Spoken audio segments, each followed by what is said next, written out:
नमस्कार दोस्तों, welcome to Byju's government exam prep channel. दोस्तों आज हम लोग डिस्कस करेंगे डेली करंट अफेयर में 16 जुलाई 2021 के न्यूज़पेपर में से, जो कि आपके exam CHSL combined graduate level, NTPC, intelligence bureau, CPO, SI, Delhi police and other state services exam के साथ साथ बैंकिंग एग्जाम के जनरल अवेयरनेस के लिए हेल्प करेगी। तो आइए एक एक करके डिस्कस करते हैं।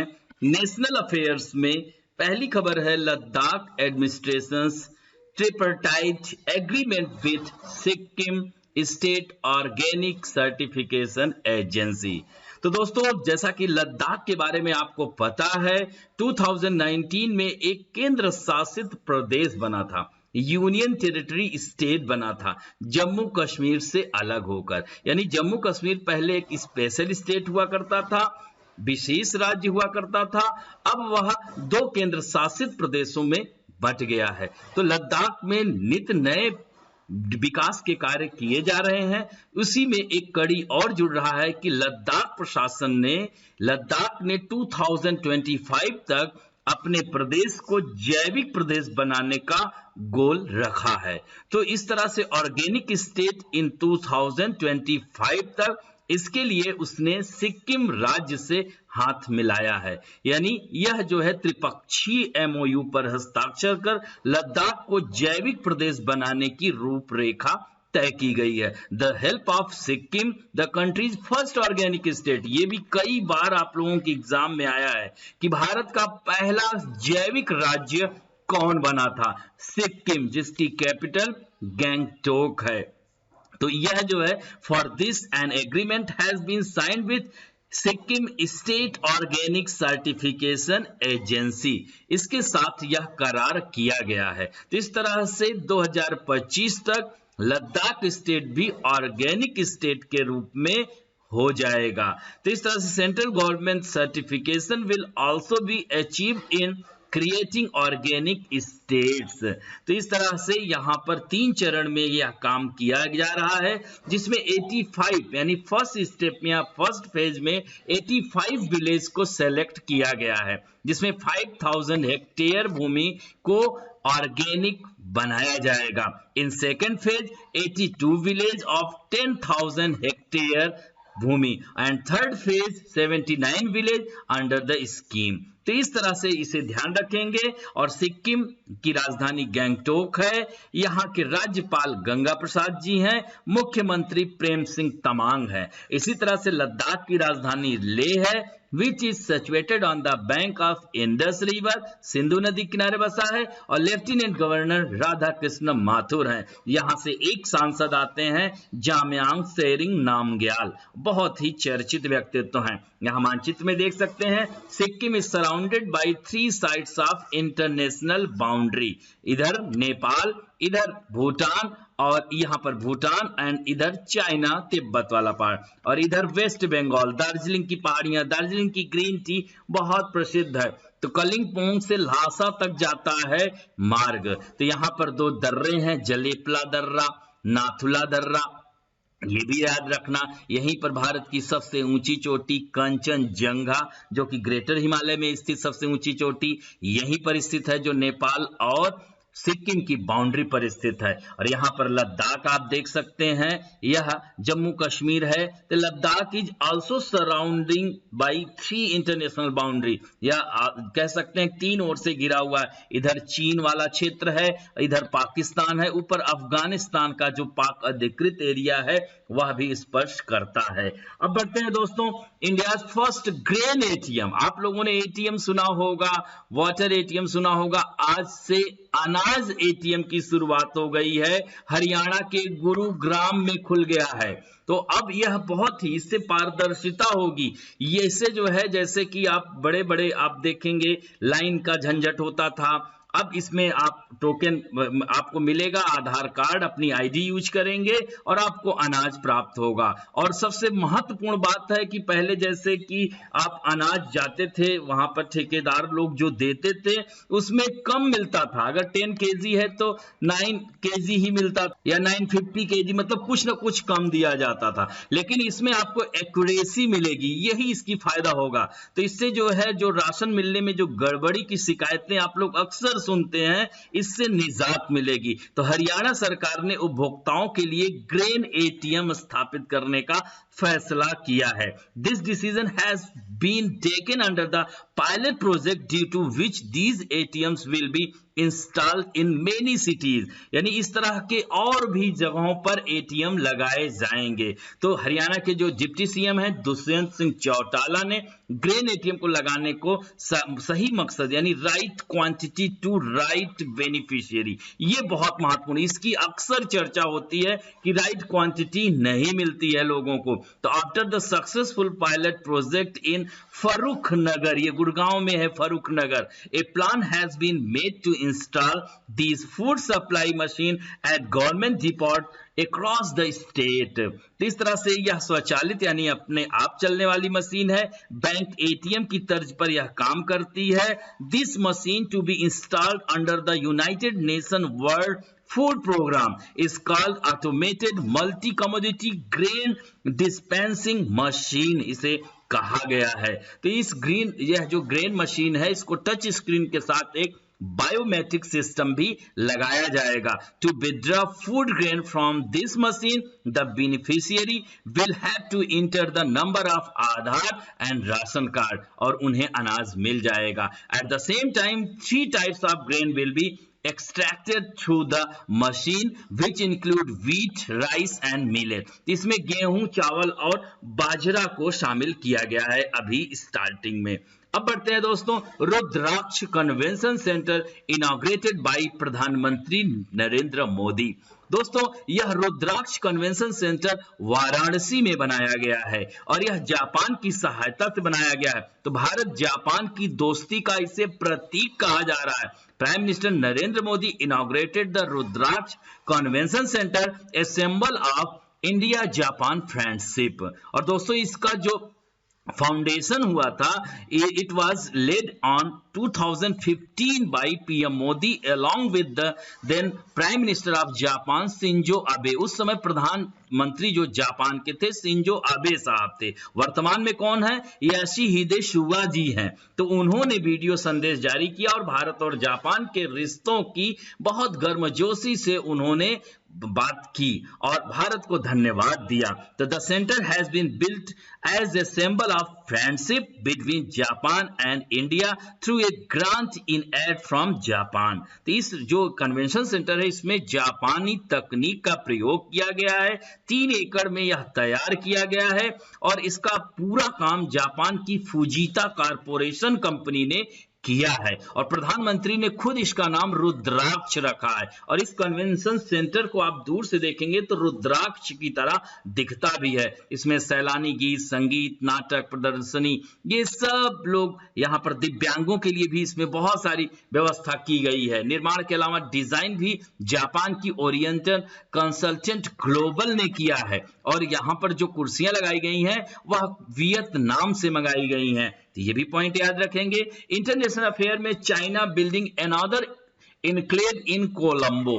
दोस्तों कोलंबो पोर्ट सिटी योजना के तहत चीन फिर से बढ़ा रहा है अपनी आमद रफ्त। तो इस तरह से भारत को यहां पर बहुत ही सूझबूझ के साथ अपनी कूटनीतिक प्रयासों से श्रीलंका को अपनी ओर करना होगा, क्योंकि यह धीरे धीरे हिंद महासागर में अपनी स्थिति को मजबूत कर रहा है। तो रणनीतिक दृष्टिकोण से, स्ट्रेटेजिक पॉइंट ऑफ व्यू से चीन पूरी तरह से भारत को घेर रहा है। तो यहां पर अगर ये अपना बेस पूरी तरह से मजबूत कर लेगा, इधर जो है कोको चैनल पे बना ही लिया है, इधर ग्वादर पोर्ट पे बना ही लिया है और इधर से वो रास्ता ले ही जा रहा है। तो इस तरह से, और नेपाल आए दिन देख ही रहे हैं परेशानी कर रहा है। तो इस तरह से चारों ओर से उसने भारत को घेर लिया है। इसी को पर्ल ऑफ रिंग पॉलिसी कहा जाता है। तो भारत को भी तैयारियां करनी पड़ेंगी। तो इस तरह से इसके के निर्माण को लेकर पर्यावरणविदों ने भी चिंता जताई है। There is also a matter of concern for India because China is plants are going on only a few hundred kilometer from the southern end of the country, यानी भारत से कितना दूर है, तो इस तरह से एकदम भारत के नजदीक पहुंच गया है। और हम्बनटोटा को 99 ईयर के लिए उसने लीज पर ले लिया है। चूंकि श्रीलंका कर्ज में डूबा हुआ है तो चाइना इसका फायदा उठाते हुए इसने जो है कर्ज कूटनीति शुरू की है, उसको कहते हैं डेप्ट डिप्लोमेसी। तो यह उसका प्रयोग कर रहा है, इन छोटे छोटे देशों पर अपना जो है कह सकते हैं शक्ति को स्थापित कर रहा है। तो ये जो जियोपॉलिटिक्स ऑफ इंडियन ओशियन है, तो हिंद महासागर की भू राजनीति में पूरी तरह से यह इंटरफेयर कर रहा है। तो इस तरह से China is planning to set up a special economic zone in 269 hectare here. तो यहां पर वह 269 हेक्टेयर का विशेष आर्थिक जोन बनाने की योजना उसकी चल रही है। The implementation of this plan was started in 2014। जब राष्ट्रपति शी जिनपिंग कोलंबो पहुंचे थे तभी से इस पर जो है शुरू हो गया था। और यहाँ पर वर्तमान में जो गोटाबाया फैमिली है, महेंद्र राजपक्षे, ये जो राजपक्षे भाई हैं, यह चीन से इनके बहुत ही अच्छे संबंध है। तो 2009 में चीन ने श्रीलंका में लिट्टे संघर्ष के दौरान चीन ने हथियारों की सहायता भी की थी। इस वजह से धीरे धीरे विकास कार्यों की आड़ में वह अपनी मजबूत स्थिति बना रहा है, कहां, इंडियन ओशियन में, और साथ साथ भारत के ऊपर भी दबाव बनाने का प्रयास करेगा। तो ऐसे में भारत को बहुत ही सचेत रहना पड़ेगा। अब बढ़ते हैं इंडिया एंड अफगानिस्तान। दोस्तों, संघाई कोऑपरेशन जो संगठन है एससीओ की मीटिंग चल रही है, जहां पर हमारे देश ने एक अच्छा रोड मैप दिया है किसके लिए, अफगानिस्तान की समस्या के समाधान के लिए। तो on the issues of Afghanistan, external affair minister S Jaishankar said that Kabul's future cannot be its past। तो अफगानिस्तान के मुद्दे पर हमारे देश के विदेश मंत्री ने कहा कि काबुल का भविष्य उसका अतीत कतई नहीं हो सकता है और इसको अच्छे ढंग से, ठीक से, सुचारू रूप से चलाया जा सकता है। At the Shanghai Cooperation Organization meeting, the External Affairs Minister presented a 3-point roadmap, 3 सूत्री रोड मैप पेश किया। और this include step 2 ensure to end to violence and terrorist attack, conflict resolution through political dialogue and neighboring countries। तो इस तरह से इस राजनीतिक बातचीत के माध्यम से संघर्ष के समाधान को और पड़ोसी देशों को सुनिश्चित करने के लिए इसमें कदम शामिल है जो इन्होंने रोड मैप दिया। तो the external affair minister presented the road map at the SCO foreign ministers contract group meeting in Dushanbe. तो दोस्तों, एससीओ संघाई जो कोऑपरेशन ऑर्गेनाइजेशन है, इसकी मीटिंग कहां हो रही है, तजाकिस्तान की कैपिटल दुशांबे में चल रही है। तो उसमें उन्होंने रोड मैप पेश किया है और उन्होंने कहा है कि Afghan people along with other countries of the world want a free, neutral, unified, peaceful, democratic and prosperous nation.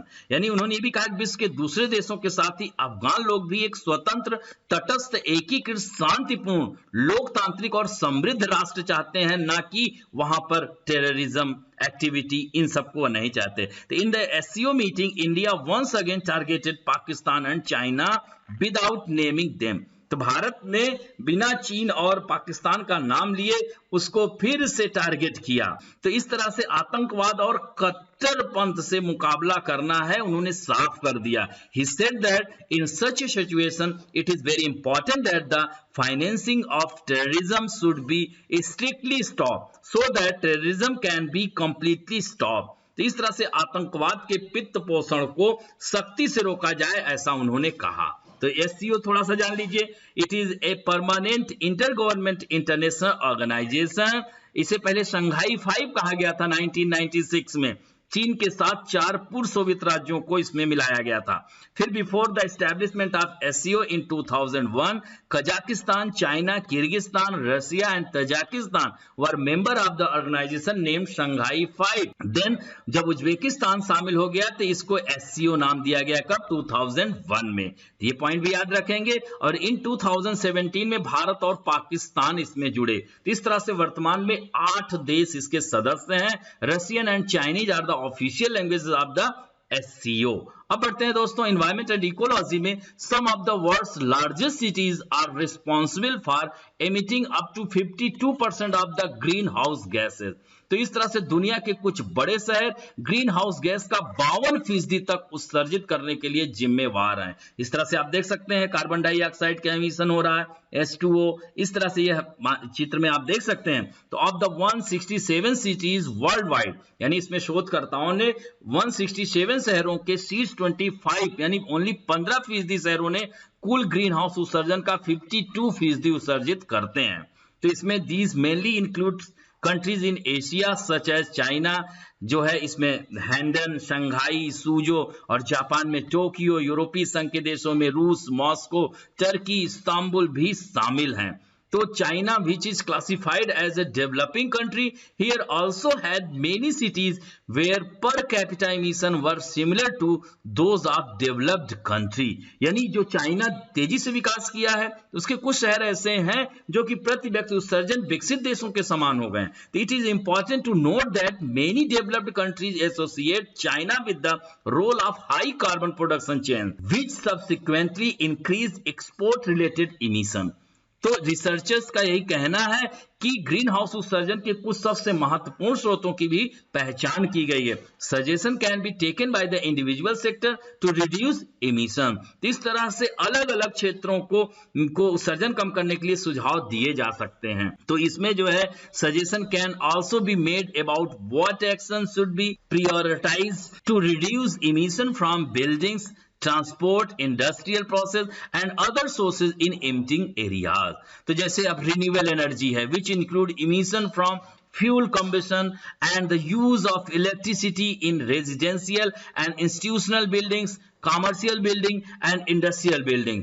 All of these have increased total emission in North American and European cities by 60 to 80%. सोचिए, in a third of cities more than 30% of total greenhouse gas emission were from road transport. Meanwhile, less than 15% of total emission came from railways, waterways and aviation. तो ये अलग अलग दिखाया गया है जो अक्षय ऊर्जा से उत्सर्जन हो रहा है। तो अंत में निष्कर्ष में यही कहते हैं कि अध्ययन के दौरान शहरों के बीच उत्सर्जन के स्तर में वृद्धि और कमी अलग अलग होती है। तो 30 शहरों में 2012 से 16 के बीच उत्सर्जन में कमी भी आई थी। तो प्रति व्यक्ति सबसे बड़ी कमी वाले शहरों में 4 शहर ओस्लो, ह्यूस्टन, सिएटल एंड बोगोटो थे। तो प्रति व्यक्ति उत्सर्जन में सबसे अधिक वृद्धि वाले शीर्ष 4 शहर रियो डी जेनेरो जो डेवलपिंग कंट्री है, क्यूरितिबा ये ब्राजील में है शहर, जोहान्सबर्ग, वेनिस। यह अध्ययन जनरल फ्रंटियर इन सस्टेनेबल सिटीज में प्रकाशित हुआ था।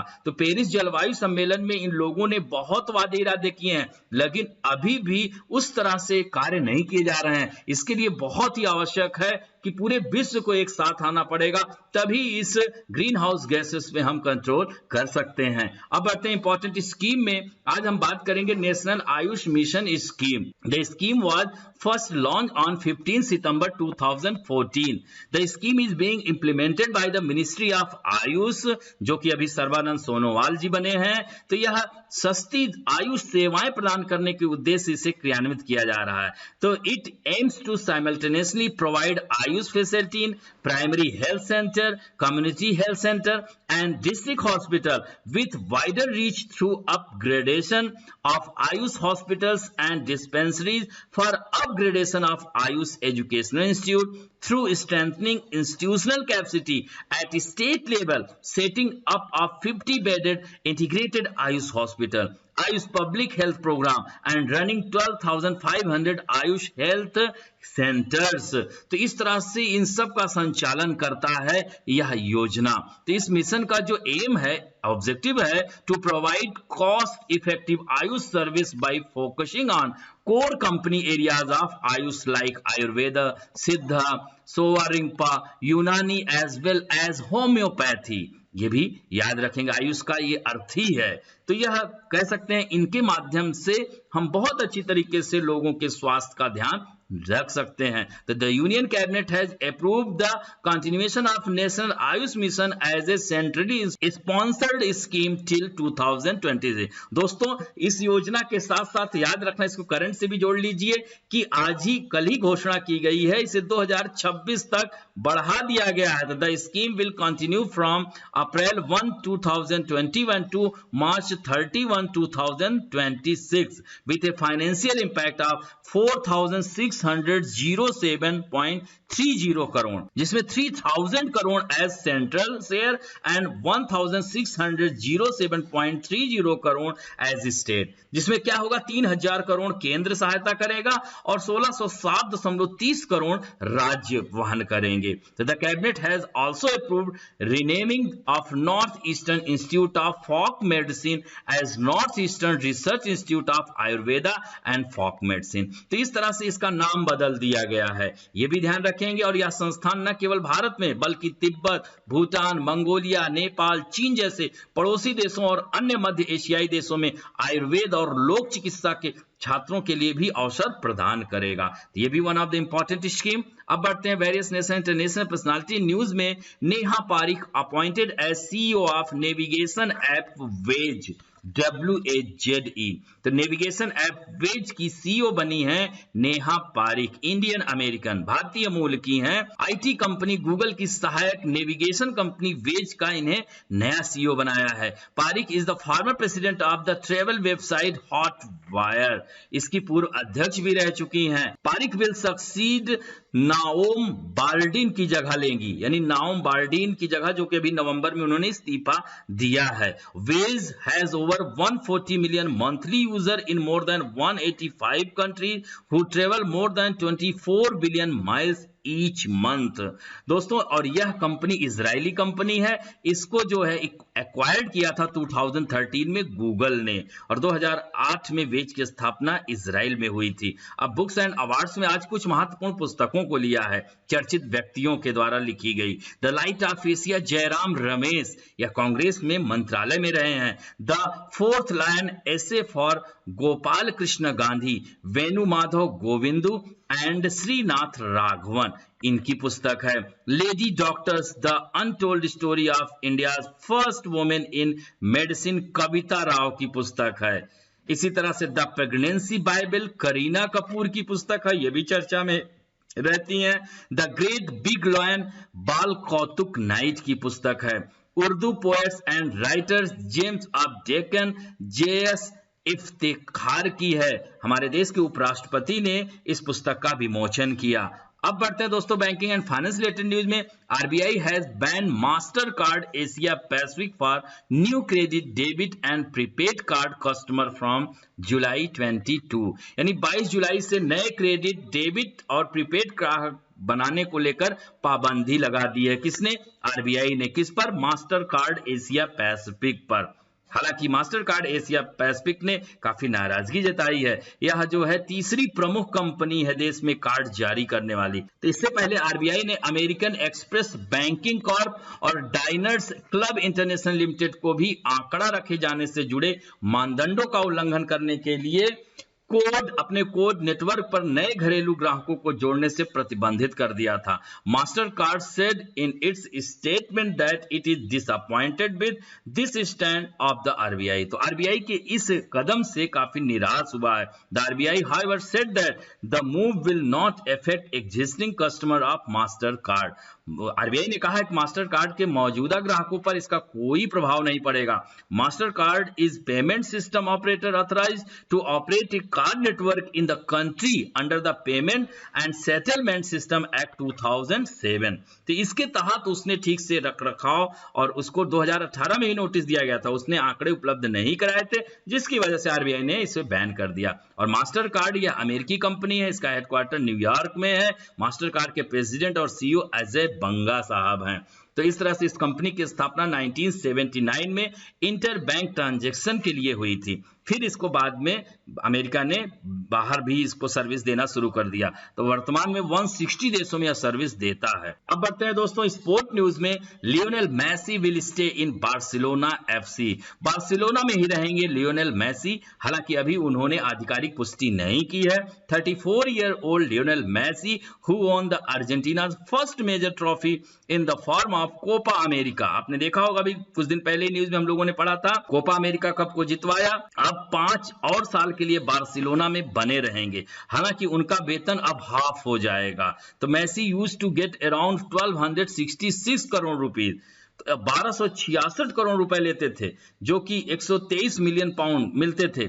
तो इस तरह से अब जो है उन्हें 633 करोड़ रुपए ही मिलेंगे, क्योंकि बार्सिलोना काफी घाटे में चल रहा है और उनके लिए रूल है कि 2 साल में ही ये करार को खत्म कर क्लब्स अन्य क्लब से जुड़ सकते हैं। इस तरह से मेसी का जो करार था वो 30 जून को खत्म हो गया, तो अब उसे फिर जो है बढ़ाने की बात चल रही है। तो बार्सिलोना क्लब मौजूदा समय में भारी कर्ज में डूबा हुआ है। अब बढ़ते हैं दोस्तों, आज हम लोग मेडिवल हिस्ट्री के ही सीरीज में बात करेंगे तुगलक वंश की। जैसे हम लोगों ने गुलाम डायनेस्टी यानी स्लेव डायनेस्टी पढ़ा था, खिलजी वंश पढ़ा था, आज हम बात करेंगे तुगलक वंश। और तुगलक वंश में 3 याद रखना, जीटी, एमबीटी, एफएसटी। जीटी मतलब गयासुद्दीन तुगलक, एमबीटी मोहम्मद बिन तुगलक, एफएसटी मतलब फिरोज शाह तुगलक। यही 3 महत्वपूर्ण हैं, यहीं से प्रश्न आते भी हैं। तो तुगलक वंश 1320 से लेकर 1414 तक दिल्ली की सत्ता पर राज किया। Ghiyasuddin establish a new dynasty, the Tughlaq dynasty इसको कहा जाता है,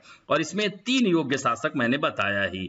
फिर जो है अब एक एक करके, गयासुद्दीन तुगलक 1320 से 1325 तक यह था, 1320 to 25 तक था, और यह तुगलक वंश का शासक था, और यह करीब 29 टाइम्स जो है मंगोल आक्रमण को इसने विफल किया था। तो इस तरह से यह गयासुद्दीन तुगलक 8 सितंबर 1320 को दिल्ली के सिंहासन पर बैठा था। यह पहला ऐसा दिल्ली का सुल्तान था जिसने गाजी शब्द जोड़ा था।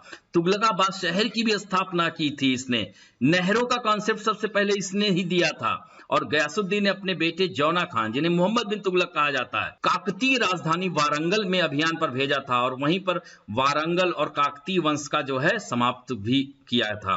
तो for the convenience of the people, Ghiyasuddin build fort, bridge and canals during his period. तो इस तरह से वह अपने काल में, उसने शासन काल में गयासुद्दीन ने किलों, पुलों और नहरों का निर्माण कराया। हालांकि सबसे ज्यादा नहरों का निर्माण फिरोज शाह तुगलक ने किया था। The credit of strengthening the postal system, डाक व्यवस्था को भी इसी ने ही डेवलप किया था।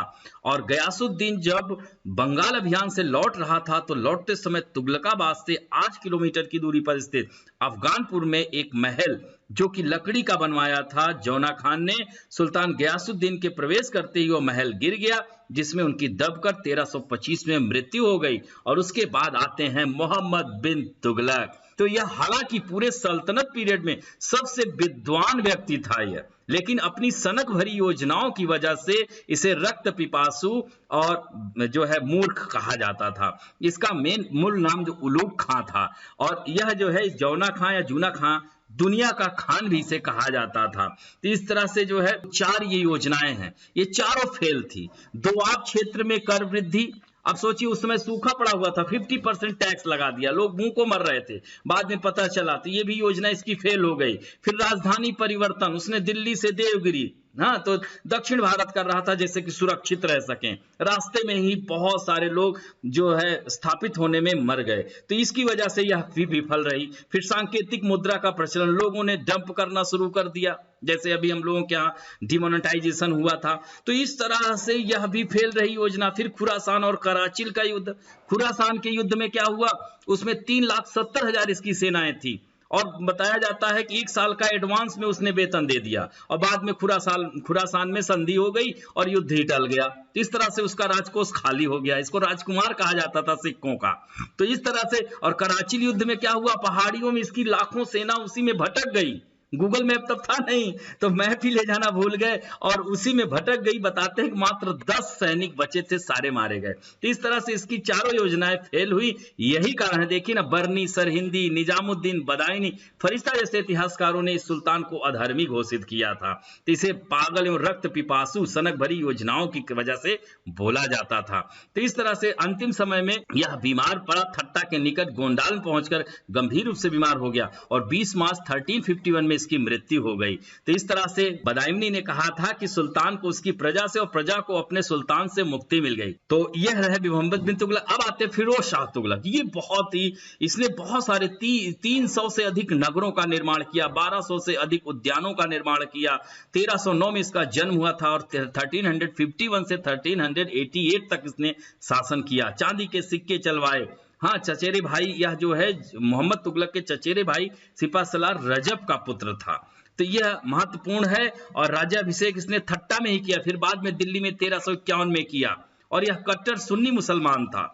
और यह जो है जजिया कर, जकात, ये सब ब्राह्मणों पर, हिंदू ब्राह्मणों पर इसने जजिया कर लगाया था। इसने 5 बड़ी नहरों का निर्माण कराया था, ये फैक्ट है, इनको ध्यान रखिएगा। 300 से अधिक नगर, जौनपुर अपने जौना खां अपने भाई की याद में इसने बनवाया था, चचेरे भाई। तो इस तरह से मेरठ के अशोक स्तंभों में भी दिल्ली में स्थापित किया गया था। दीवाने खैरात लोगों की सहायता के लिए इसने खोल रखा था। दारुल सफा राजकीय चिकित्सालय का भी निर्माण कराया था इसने। दीवाने बंदगान, यह जो है सैनिकों की देखभाल के लिए बनाया था। मदरसों का निर्माण कराया था, मकबरों का निर्माण कराया था। फिरोज शाह कोटला जो मैदान है, जिसका नाम अब तो अरुण जेटली मैदान हो गया है, वह दुर्ग का भी निर्माण करवाया था। और यह जो है 1388 में 80 वर्ष की आयु में अपने पुत्रों के मृत्यु के गम में यह मृत्यु इसकी हो गई और दिल्ली के हौज खास परिसर में इसको दफना दिया गया। तो यह जो है तुगलक वंश के मेन शासक यही थे। और फिर बाद में वह लड़खड़ाया 1414 तक चला आखिरकार। फिर उसके बाद सैयद वंश आ जाता, उसकी नेक्स्ट सीरीज में चर्चा करेंगे। अब आते हैं आप लोगों के सेक्शन में, जो कि बहुत ही अच्छा उत्तर दे रहे हैं। आज उत्तर देने वालों में है टाइम Meena, Abhishek Yadav, Amarjeet Singh Ballu, Zebunnisa Ajmera, SK Kuldeep Singh, Angela Chanal, Madhu Ashutosh, Sandhya Rani Samantara, Naim Ansari, Ekta, Ankita Rathore, Sachin Dubey, Roli Saroj, Vinod Jaiswal, Swapnika Singh, Tej Pratap Singh, Ajit Mandi, Renu Bala, Suraj Upadhyay, DS, score 100, Purnima Jaiswal, Prateek Jha और Prateek Gandotra ji sir provide monthly, बहुत जल्द ही हम करने वाले हैं, आप एकदम बेफिक्र हैं। अब इसमें एक क्वेश्चन भी पूछा है left wing and right wing. तो left wing and right wing को जनरली हम लोग वामपंथी और दक्षिणपंथी शब्द आप लोग खूब सुने होंगे कि दक्षिणपंथी विचारधारा का है। तो भारत की अगर हम लोग बात करते हैं भारत के परिप्रेक्ष्य में, तो जो मार्क्सवादी पार्टियों को वामपंथी पार्टियां कहा जाता है और हिंदुत्व की विचारधारा वाली पार्टियों को दक्षिणपंथी पार्टियां कहा जाता है। तो वैश्विक स्तर पर बात की जाए तो उदार कहे जाने वाले तबके के लिए वामपंथी यानी लेफ्ट विंग और कंजर्वेटिव के लिए दक्षिणपंथी यानी राइट विंग का इस्तेमाल किया जाता है। आज के समय में वामपंथ और दक्षिणपंथ की जो विचारधारा को जोड़ दिया गया है लगभग, लेकिन शुरुआत में इस विचारधारा का कोई लेना देना नहीं था आपस में, यह सिर्फ असेंबली में बैठने के लिए किया जाता था। और इसका वजूद जो आया था 1789 में, गर्मी का मौसम था, फ्रेंच नेशनल असेंबली के सदस्य संविधान का मसौदा तैयार करने में जुटे हुए थे। तो उस समय 16वें किंग लुई को कितना अधिकार मिलना चाहिए, इसको लेकर सदस्यों के बीच काफी मतभेद हो गया और 2 भागों में बंट गया। तो एक तरह से देखा जाए तो राजशाही में कुछ लोग हिस्सा जो था राजशाही के समर्थक थे और दूसरे वे सदस्य जो राजशाही के खिलाफ थे। तो उन्होंने अपने बैठने की जगह भी बांट ली। तो इस तरह से यह अलग अलग हुआ और 18वीं सदी तक फ्रांस का लेफ्ट एंड राइट कॉन्सेप्ट दुनिया के बाकी हिस्सों में पहुंच गया। अब बढ़ते हैं, पहला प्रश्न है recently the union territory of Ladakh has sign an agreement with which state to make it an organic state, यानी किस राज्य के साथ समझौता किया है? Himachal Pradesh, Chhattisgarh, Sikkim, Nagaland. And next question है in which state the country's first grain ATM has been set up? Himachal Pradesh, Rajasthan, Haryana, Punjab. कहां पर अनाज ATM स्थापित किया गया? In which city of Uttar Pradesh has PM Modi inaugurated the Rudraksh convention centre built with the help of Japan? Mathura, Prayagraj, Varanasi या Agra? And next question है how many member countries does the Shanghai cooperation organisation currently have? वर्तमान में कितने सदस्य देश हैं? 5, 6, 7, 8। And next question, in which year was the National Ayush Mission scheme started? 2014, 15, 17 या 19? And next question है who is the author of the book The Light of Asia? Amish Tripathi, Arvind Adiga, Jairam Ramesh, Shashi Tharoor. And next question है which country is the master card company from? Master card company किस देश की है? Germany, America, Japan या south Korea? Next question है Lionel Messi is a football player from which country? Brazil, Spain, Argentina, Chile. And next question है which ruler of Tughlaq dynasty build the first canal? मतलब नहरों का निर्माण सबसे पहले किस शासक ने किया था? गयासुद्दीन तुगलक, मोहम्मद बिन तुगलक, फिरोज शाह तुगलक या Mohammad Khan? And last question है which ruler of Tughlaq dynasty built maximum number of cities, किस जो है तुगलक वंश के किस शासक ने सबसे ज्यादा शहरों का निर्माण किया था? गयासुद्दीन तुगलक, मोहम्मद बिन तुगलक, फिरोज शाह तुगलक या मोहम्मद खान? तो इस तरह से इन 10 प्रश्न के उत्तर दीजिएगा। आशा करता हूं कि आज की भी क्लास आप लोगों को अच्छी लगेगी और दोस्तों अच्छी लगे तो लाइक करना ना भूलें, शेयर एंड सब्सक्राइब तथा बेल आइकन जरूर दबाएं। थैंक यू दोस्तों।